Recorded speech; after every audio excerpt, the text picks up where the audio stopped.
CBSE class 12 maths हमारा chapter है determinants और हम topic 8 inverse and system of equations पढ़ रहे हैं।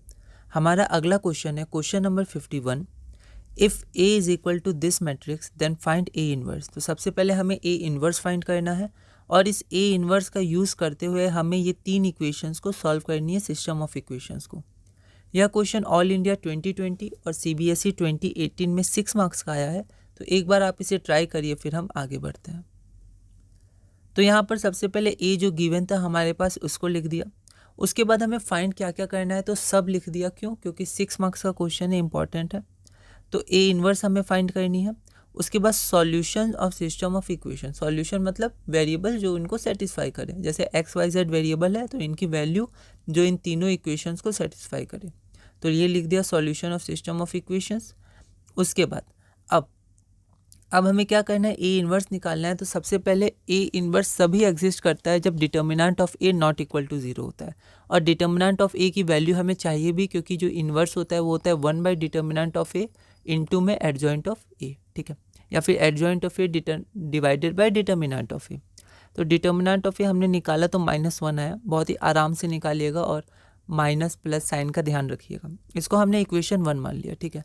अब क्योंकि डिटर्मिनेंट ऑफ ए 0 के बराबर नहीं है, इसका मतलब कि इन्वर्स ऑफ ए एग्जिस्ट करता है, ठीक है।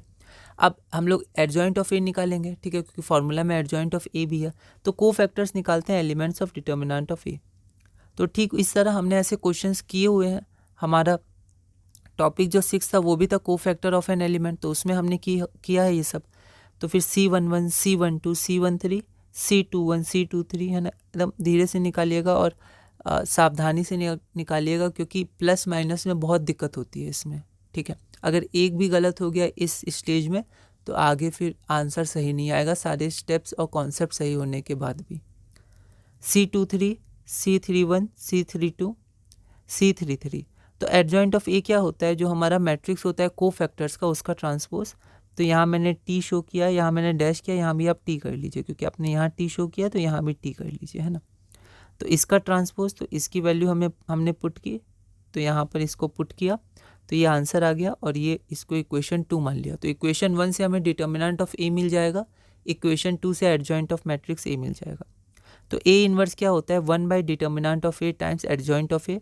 तो -1 इक्वेशन 1 से और ये वैल्यू इक्वेशन 2 से। तो हमारा ये आंसर आ गया। माइनस को मल्टीप्लाई करके ये इक्वेशन 3 लिख दिया, ए इन्वर्स आ गया, ठीक है। अब इस ए इन्वर्स की मदद से हमें solution of system of linear equation find करना।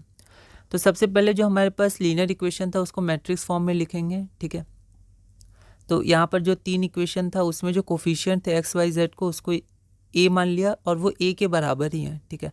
अगर आप ध्यान देंगे तो यहाँ पर जो हमें ए दिया हुआ था और इनके जो कोफिशिएंट्स हैं वो इक्वल है। जैसे एक्स का कोफिशिएंट 2 तो पहले 2, वाई का कोफिशिएंट -3 तो -3, जेड का कोफिशिएंट 5 तो 5। फिर सेकंड इक्वेशन में एक्स का कोफिशिएंट 3 तो यहाँ 3, फिर 2, फिर -4, ऐसे करके, ठीक है। तो जब हम मैट्रिक्स फॉर्म में लिखेंगे तो इसको हम ए मान सकते हैं। ये ए कोई नया वेरिएबल नहीं है, जो पुराना ए दिया हुआ था क्वेश्चन में वही है। एक्स हो जाएगा एक्स वाई जेड, बी हो जाएगा 11 -5 -3। ऐसा इक्वेशन हम लिखना जानते हैं, है ना, एनसीईआरटी में भी दिया हुआ है। तो इसको हम लोग लिख सकते हैं ए एक्स टाइम्स बी। और यहाँ पर जैसे ओवर राइटिंग हो गई थी, मैंने गलती से बी लिख दिया था तो उसको मैंने एक्स कर दिया। तो आप कोशिश करिएगा ओवर राइटिंग ना हो, बहुत आराम से कंसंट्रेशन के साथ आपको आगे बढ़ना है, ठीक है। उस समय आपको सिर्फ सोचना है इस क्वेश्चन के बारे में कैसे सॉल्व करते हैं, ठीक है, क्योंकि ज़रा सा भी अगर दिक्कत हुई तो आपको फिर ओवर राइटिंग या कट करना पड़ सकता है ना। और सीबीएसई की कॉपी जितनी साफ़ होगी, क्लीन होगी, उतना अच्छा होगा। तो as determinant of A not equal to 0 that is -1, the given system of equation has a unique solution, ठीक है। तो यहाँ पर A X is equal to B का यूनिक सॉल्यूशन होगा, है ना, एक्स वाई जेड का, ओके।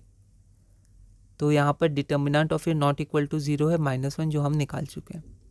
तो यहाँ पर क्या होगा कि अगर हम लोग ए इन्वर्स से मल्टीप्लाई करें, ठीक है, जैसे यहाँ पर ए इन्वर्स ले लें LHS में और यहाँ भी RHS में ए इन्वर्स, तो ए इन्वर्स डॉट ए आई होता है और आई किसी के संग भी मल्टीप्लाई होता है तो वही मैट्रिक्स आता है, तो एक्स। यहाँ से हम डायरेक्ट लिख सकते हैं x equal to A inverse B, ठीक है। तो यहाँ पर एक्स की वैल्यू एक्स वाई जेड है, ए इन्वर्स की वैल्यू ये है फ्रॉम इक्वेशन 3 और बी की वैल्यू ये है। अब बस इसको सॉल्व कर देना है, तो एक्स वाई जेड बराबर इतनी आ जाएगी। तो एक्स वाई जेड बराबर 1 2 3 आ जाएगा। तो अगर हम लोग अब इक्वल मैट्रिक्स है तो कॉरस्पॉन्डिंग एलिमेंट्स इक्वल होंगे, तो यहाँ से एक्स की वैल्यू 1, वाई की वैल्यू 2 और जेड की वैल्यू 3 आ जाएगी। ठीक है, तो ऐसे बहुत सारे क्वेश्चंस आए पर मैंने एक क्वेश्चन बता दिया। ठीक है, ऐसे आप और क्वेश्चंस प्रैक्टिस कर सकते हैं, एनसीईआरटी से कर सकते हैं, अलग अलग जगह से कर सकते हैं। ठीक है, तो इस वीडियो में हमने अपना क्वेश्चन नंबर 51 पूरा किया। अगली वीडियो में हम क्वेश्चन नंबर 52 करेंगे और topic 8 inverse of a matrix and system of equations में आगे बढ़ेंगे।